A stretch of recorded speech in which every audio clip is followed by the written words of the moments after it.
नमः शिवाय। हर हर महादेव शंभो। या देवी सर्वभूतेषु मातृरूपेण संस्थिता।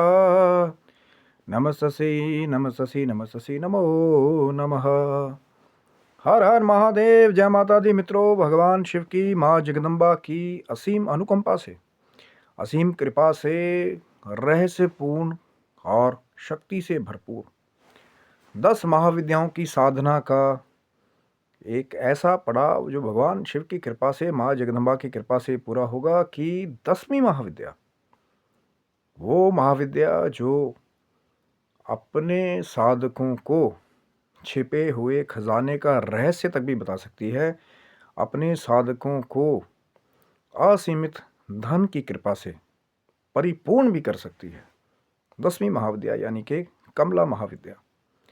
और ये महाविद्या का इतना सुंदर प्रारूप है कि तंत्र की लक्ष्मी के रूप में बड़े बड़े साधक जो है माँ की पूजा करते हैं। और कलयुग में खासकर ये महाविद्या की कृपा तो सभी को चाहिए, चाहे कोई संत महात्मा है, चाहे कोई गृहस्थी है, चाहे कोई व्यापारी है, चाहे कोई विद्यार्थी है, क्योंकि बिना धन के कोई भी कार्य करना जो है वो असंभव जैसा है।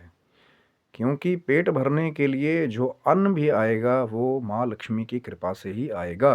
धन आपके पास होगा, आप धन देंगे, बदले में फिर चाहे आप रोटी लीजिए, कपड़ा लीजिए या मकान लीजिए, ये तीनों ही व्यवस्थाएं जो है वो माँ लक्ष्मी की कृपा से जो है वो परिपूर्ण होती हैं।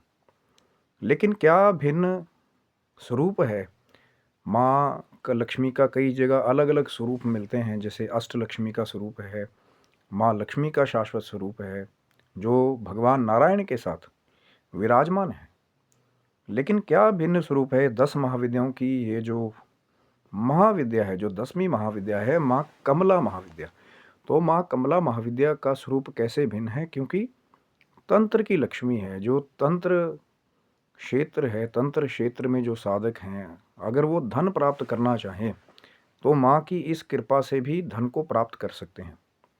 और धन भी कौन सा धन? वो है जो कई बार पृथ्वी के गर्भ में भी छिपा हुआ रह जाता है। लेकिन यही कहा जाता है कि जब तक कृपा नहीं होगी, बड़े बड़े साधक जोर लगाते हैं, बड़े बड़े सिद्धियां बताने वाले हम सबका भूत भविष्य वर्तमान बता देते हैं, पर्ची सिद्धियां अपनी बखान करने वाले। लेकिन जब प्रैक्टिकली कोई आकर के आपसे कहे कि मेरे बाप दादाओं ने कोई खजाना जो है वो छुपाया था, लेकिन अब ये ज्ञात नहीं हो रहा है कि पूरे गांव में या पुराने घर में किस क्षेत्र में उस खजाने को जो है वो दबाया गया। हो सकता है कि बहुत सारी पुरानी सोने की स्वर्ण अशरफियों से भरा हुआ कोई घड़ा हो, सोने की मुद्राओं से भरा हुआ कोई खजाना हो।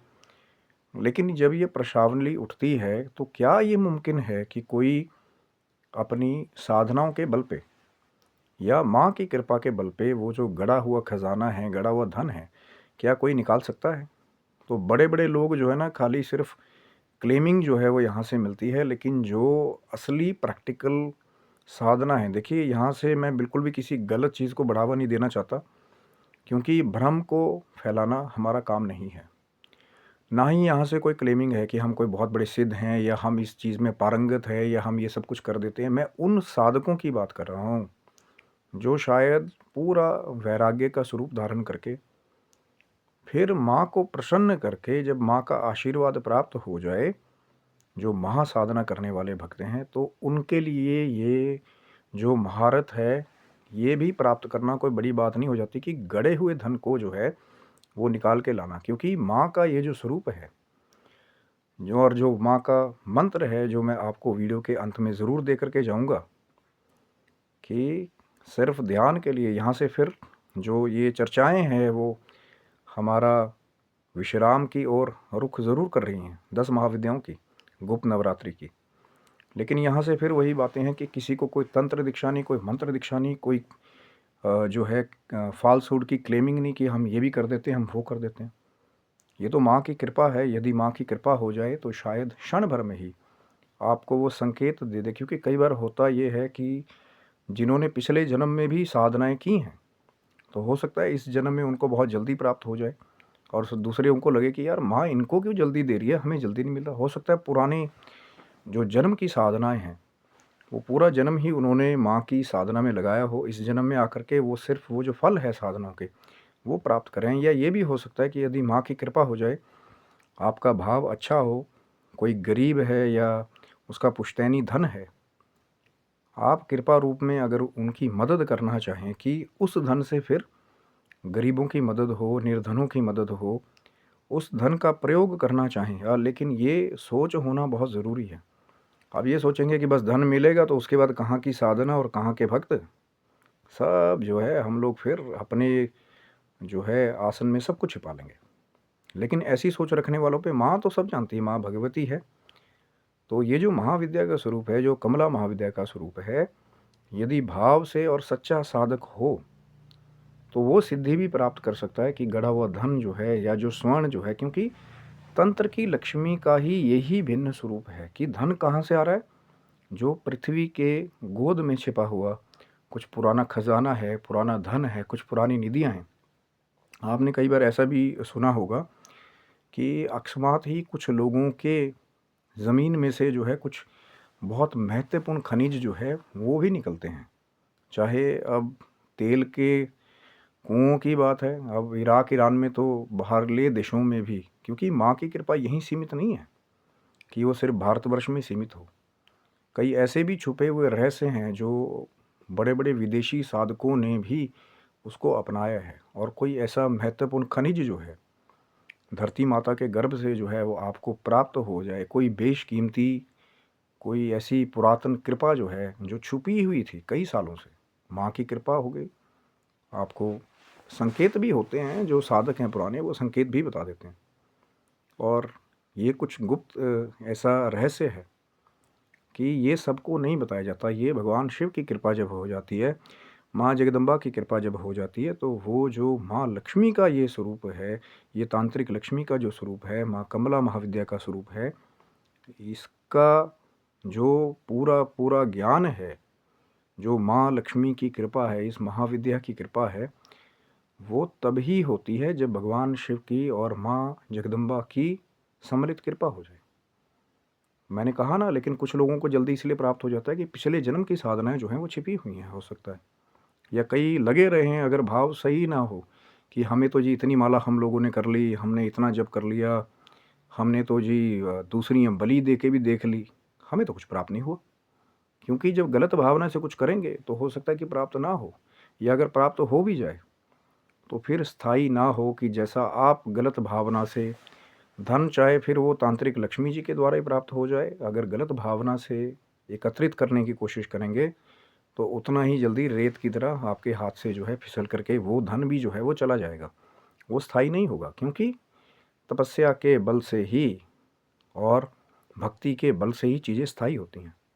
तपबल ब्रह्मा रचना करा, तप के बल से ब्रह्मा जी सृष्टि की रचना करते हैं। तपबल विष्णु पालन हारा, तप के बल से भगवान विष्णु सृष्टि का पालन करते हैं। और तपबल शंभु करे संहारा, भगवान शंकर देवादिदेव महादेव तप के बल से ही सृष्टि के संहार का संचालन जो है वो करते हैं। और ये जो कृपा है, अब बहुत सारे आएंगे कि भैया वाह क्या बंडल मारा जा रहा है कि गड़ा हुआ धन निकाल लेंगे, क्या ऐसा मुमकिन है? नहीं होता।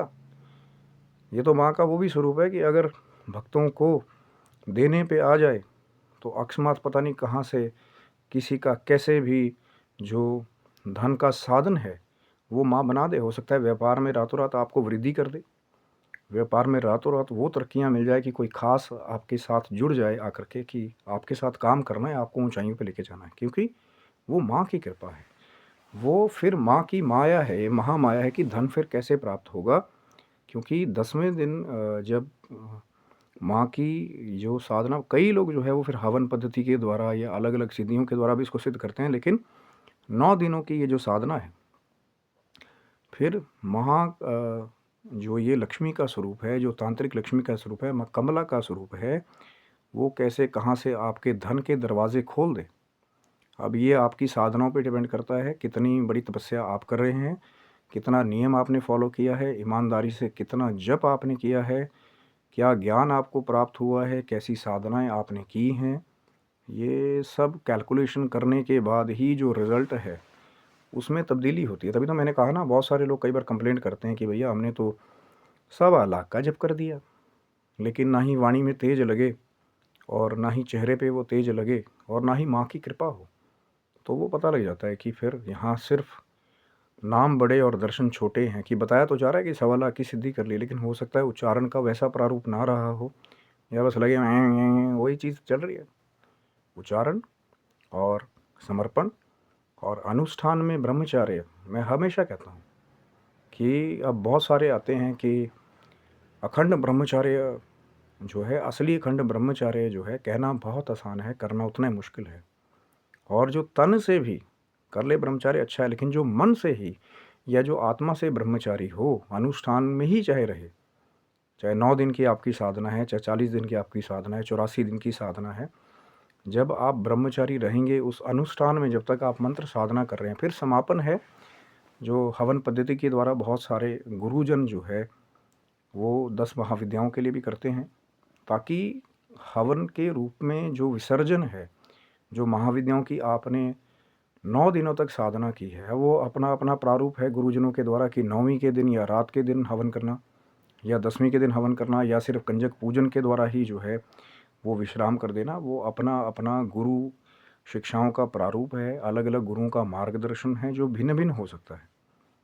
लेकिन जो मंत्र जाप है वो कभी भी खाली नहीं जाएगा यदि ईमानदारी से आपने जप किया है, ब्रह्मचार्य का अनुष्ठान में पालन किया है, नियम का पालन किया है, जैसा आपको प्रारूप प्राप्त हो गया। लेकिन सही सही प्रारूप, सही मार्गदर्शन, सही गुरु ही तभी प्राप्त होते हैं जब भगवान शिव की, माँ जगदम्बा की कृपा जो है वो प्राप्त हो जाती है। और जो निर्धन है, यदि वो सिर्फ माँ कमला की भी अगर आराधना कर रहे हों, बाकी 9 स्वरूपों की भी ना कर रहे हों, तो भी माँ कमला जो है वो आपको आशीर्वाद प्रदान कर सकती है कि खजाना, धन, ऐश्वर्य। तो फिर निर्धन से महाधनी होने का अगर अचंबा आप देख लें तो कोई बहुत बड़ी बात नहीं है, लेकिन उसके पीछे साधनाएं, उसके पीछे तपस्या और उसके पीछे समर्पण भाव जो है वो हमेशा छुपा हुआ होता है। चमत्कार भी होते हैं प्यारे, लेकिन ये गुप्त नवरात्रि का स्वरूप है। और जो 10वां स्वरूप है, यहीं तक जो है चीज़ें ख़त्म नहीं हो जाती कि 9 दिन आपने साधनाएं कर ली। जो निरंतर माँ के साथ जुड़े हुए हैं, निरंतर माँ की आराधना करते हैं, तो पैर पैर पे ही बड़ी कृपाएं और बड़ी सिद्धियां जो हैं वो अपने आप मार्ग में आती हैं। बहुत सारे लोग ये प्रश्न करते हैं हमेशा कि सिद्धि कब प्राप्त होगी, धन की सिद्धि हो जाए, ऐश्वर्य की सिद्धि हो जाए, कि बस जहाँ देखा नज़र मारी वहाँ से वहाँ लाभ ही लाभ हो, 8 दिशाओं से धन आए। तो वो तभी मुमकिन होता है जब आप भी माँ को किसी भी स्वरूप के द्वारा जो है पूजते हैं, निरंतर माँ की आराधना करते हैं, माँ से जुड़ते हैं। चाहे माँ के जो प्रकट नवरात्रि के 9 स्वरूप हैं, चाहे माँ के गुप्त नवरात्रि के 10 महाविद्याओं के स्वरूप है, जब भी आप जुड़ेंगे, माँ की आराधना करेंगे, कंजकों की जो है प्रसन्नता को प्राप्त करेंगे, आशीर्वाद को प्राप्त करेंगे, क्योंकि कंजक प्रसन्न तो माँ प्रसन्न। और हर जगह जो है पद्धतियाँ अलग अलग हैं, कि अब हर जगह अगर यही लिंक कर दिया जाए कि सिर्फ वामाचार की ही पद्धति है जिसके द्वारा माँ की कृपा प्राप्त की जा सकती है, तो थोड़ा सा यहाँ एक क्वेश्चन मार्क लगता है। क्योंकि ये मेरा विश्वास है, ये मेरा एक्सपीरियंस है, जितना भी मैंने सीखा है भगवान शिव की कृपा से, माँ जगदम्बा की कृपा से, कि सात्विक पद्धतियाँ भी यदि आपका भाव हो कि बलि पेठे की, बलि नारियल की, बलि पंचमेवे की, वामाचारी टेक्स्ट में क्या लिखा है नहीं लिखा है, मैं किसी को फिर वही बात कर रहा हूँ, क्योंकि ये हमारा उद्देश्य नहीं है कि हम इस कन्फ्लिक्ट में आ जाएं। सही गलत का किसी को कुछ नहीं कह सकते, क्योंकि महामाया का स्वरूप है। अलग अलग पद्धतियों के द्वारा अलग अलग ग्रंथों में प्राप्त होता है कि माँ की आराधनाएं अलग अलग स्वरूपों से की जा सकती है, लेकिन डिपेंड करता है कि आप क्या करना चाहते हैं। क्या आप धन की कृपा सात्विक मार्ग से प्राप्त करना चाहते हैं, या सिर्फ कुछ 2-4 गुरुजन जो मार्केट में बहुत फेमस है, जिनके हज़ारों लाखों जो है वो सब्सक्राइबर हों, फॉलोवर हों, या उनको वो कुछ भी कह देंगे, बस आप उसको फॉलो कर लेंगे आँख मूंद करके, बिना प्रारूप को जाने कि मर्यादा क्या है, कहाँ तक जाना है, नहीं जाना है, क्या किसी निर्दोष का दोष तो नहीं हो रहा, चाहे फिर वो मनुष्य हो या पशु हो। वो फिर अपना अपना भाव है। देखिए, मैं किसी को सही गलत नहीं कहता, पर वही बात हो गई कि आप किस मार्ग पे चलना चाहते हैं। यदि मेरा सात्विक भाव है और आपके अंदर भाव है, समर्पण है, तो माँ भगवती सब जानती है कि किसका क्या भाव है, और माँ वैसे ही जो है सब कुछ स्वीकार कर लेती है। माँ का स्वरूप ही ऐसा है, जैसा मैंने कहा कि ये माँ भगवती के ही सब स्वरूप हैं। जो चाहे 10 महाविद्याओं के स्वरूप हैं, माँ कमला का स्वरूप है, चाहे प्रकट जो माँ के स्वरूप हैं, वो सब माँ भगवती का ही प्राकट्य है। इस चीज़ को हमें भूलना नहीं चाहिए। जब हम लोग डिफरेंशिएट करने लग जाते हैं कि नहीं नहीं नहीं 10 महाविद्याएँ तो अलग है, नहीं नहीं नहीं प्रकट माँ के स्वरूप तो अलग हैं, इनका तो जी प्रारूप हाँ अलग है, उच्चारण भी अलग है, शक्तियाँ भी भिन्न हैं, लेकिन फिर भी जो बीज स्वरूप है वो महामाया की कृपा से ही ये विस्तार हुआ है। और वो ही माँ जब है आपको सही ज्ञान प्रदान करती है, तो माँ ही आपको शक्ति प्रदान भी करती हैं। नहीं तो ज्ञान तो क्या, यहाँ तक आप जो 1.25 लाख क्लेम करने वाले हैं, मैं ये कहता हूँ अगर माँ की कृपा ना हो तो आप एक माला भी नहीं कर पाएंगे, चाहे माँ का कोई भी मंत्र हो। और भगवान शिव की कृपा नहीं होगी तो फिर शायद आप सावधानी में कोई त्रुटि कर दें, आप बहुत हल्के में ले लें इन साधनाओं को, और फिर सावधानी हटी तो दुर्घटना घटी, तो फिर महाधनी तो क्या बनेंगे। हो सकता है फिर कहीं फिर आगे चल करके और उल्टे लेने के देने पड़ जाएं। धन को आने की आस लगा के बैठे थे और पता लगे कि कुछ ऐसा हो गया कि चुटकियों में ही अर्श से फर्श पे आ गए, ऐसा भी हो जाता है। तो भगवान शिव की कृपा ज़रूर प्राप्त करें, माँ भगवती को पैर पैर पे याद करें, चाहे कोई भी स्वरूप है।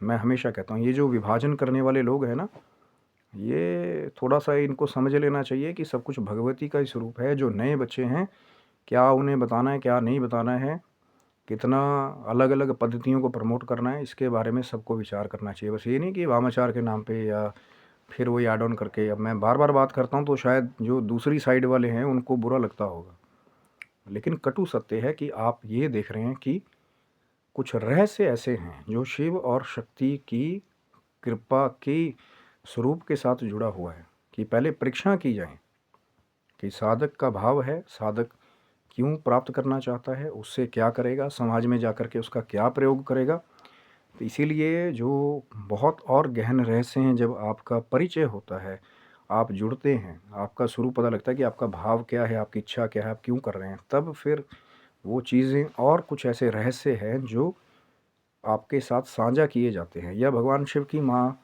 जगदम्बा की कृपा हो जाए, ऑर्डर हो जाए, तो फिर कुछ रहस्य अपने आप ही बाहर आ जाते हैं। अगर माँ आपको देना चाहेंगी, भगवान शिव आपको देना चाहेंगे, तो ज्ञान आपको कहीं से भी प्राप्त होगा। शक्ति माँ भगवती आपको प्रदान करेंगी कि आप किसी भी साधना को जो सात्विक भाव से भी पूर्ण करके आप शक्ति के महाधन को प्राप्त कर सकते हैं। ये माँ की कृपा है, लेकिन जैसा आप दोगे वैसा ही प्राप्त होगा। ये प्रकृति का स्वरूप है प्यारे, कि जैसा आप देंगे वैसा ही आपको मिलेगा। जैसे भाव के साथ आप समाज में कुछ कल्याण का स्रोत देने की कोशिश करेंगे, तो प्रकृति भी कहीं ना कहीं से आपके कल्याण का स्रोत जो है बना देती है। अब जो ध्यान मंत्र की मैंने बात की थी कि वीडियो के अंत में मैं आपको देके जाऊंगा, लेकिन विनम्र निवेदन है कि सिर्फ ध्यान और सात्विक भाव के द्वारा ही माँ का आराधन पूजन करें। कि ये दो मंत्र है, इसमें तो बड़े तगड़े तगड़े बीज लगे हुए हैं भाई। माँ का मंत्र है माँ कमला का, ओम ऐंग ह्रीं श्रीं क्लीं हसों जगत प्रसूते नमः। इस मंत्र के द्वारा जो है आप माँ को प्रणाम कर सकते हैं, या कई जगह जो नमः की जगह अंत में स्वाहा लगा करके फिर जो कुछ दूसरी छुपी हुई कृपाएं हैं वो भी प्राप्त की जा सकती हैं। लेकिन पहले प्रारूप को जान लीजिए, माँ को प्रणाम करें, माँ के स्वरूप का ध्यान करें, माँ से प्रार्थना करें कि माँ मुझे धन की प्राप्ति हो, जिसके द्वारा मैं सबका कल्याण करूं। जो निर्धन है उनकी मदद करूं, जो असहाय है उनकी मदद करूं, कहीं कन्या का किसी का विवाह है उसमें उस धन को लगाऊं, मेरा परिवार भी परिपूर्ण रहे, हष्ट पुष्ट रहे। ये भी कृपा आप मांग सकते हैं। कई लोग आते हैं कहते अपने लिए मांग रहे हैं, अपने लिए मांग रहे हैं। अपने परिवार के लिए, सभी परिवारों के लिए, समाज के परिवार के लिए, पूरे भारतवर्ष के लिए, पूरे विश्व के लिए आप माँ से प्रार्थना कर सकते हैं। क्योंकि अगर बच्चा माँ से नहीं मांगेगा तो किससे मांगेगा। मैं बिल्कुल वो जो कई दूसरी पद्धति आती है कि माँ से मांगना नहीं है, मांगना नहीं है, मैं बिल्कुल कई बार खिलाफ हो जाता हूँ। कि माँ है, अगर बच्चा माँ से नहीं मांगेगा, बच्चा नहीं रोएगा, तो माँ भी कई बार दूध नहीं पिलाती है। तो अरदास करना माँ से या माँ से मांगना, इसमें कोई बुराई नहीं है। लेकिन किस चीज़ के लिए मांगा जा रहा है वो है। अगर मानव कल्याण के लिए मांगा जा रहा है किसी की मदद करने के लिए मांगा जा रहा है तो माँ भी बहुत प्रसन्न होती हैं, क्योंकि माँ ने ये स्वरूप ही बनाए हैं मानव जाति के कल्याण के लिए। भगवान शिव ने ये उपदेश ही दिया है मानव जाति के कल्याण के लिए। तो 10वीं महाविद्या की चर्चा भी आज माँ की कृपा से संपूर्ण हुई। बहुत सुंदर प्रारूप है साधनाओं का, और भगवान शिव की, माँ जगदम्बा की असीम कृपा रही, आप सबका प्रेम प्राप्त हुआ। आगे भी आपका प्रेम बना रहे। चैनल को सब्सक्राइब रखिएगा। आगे भी जो नित्य प्रति हमारी कोशिश है आपके साथ कि नित्य प्रति कोई ना कोई ज्ञान की चर्चा हो, रहस्य की चर्चा हो, कुछ साधनाओं से जुड़े एक्सपीरियंस जो हमारे टूटे फूटे हैं वो आपके साथ शेयर करने की आगे भी कोशिश जारी रहेगी। लेकिन जब आपका प्रेम मिलता है तो ऊर्जाएं बनी रहती हैं कि अभी और काम करना है, कि और रहस्य आपके लिए जो है ढूंढ करके लाना है और रिफ़ाइन करके आसान बना करके जानकारी को आप तक लेके आना है। तो आप सभी को ये जो 10 महाविद्याओं की चर्चाओं के संपूर्ण होने की सबको बहुत बहुत शुभकामनाएं। पहले भी जो महाविद्या की चर्चा हुई है, शिव शक्तोहम चैनल को सब्सक्राइब करके आप वो ज्ञान भी प्राप्त कर सकते हैं। महामाया आप सबके ऊपर कृपा बना के रखे। भगवान शिव जी की असीम कृपा आपके और आपके पूरे संपूर्ण परिवार के ऊपर बनी रहे। तब तक के लिए आप सभी बंधुओं को हर हर महादेव शंभो। जय माता दी।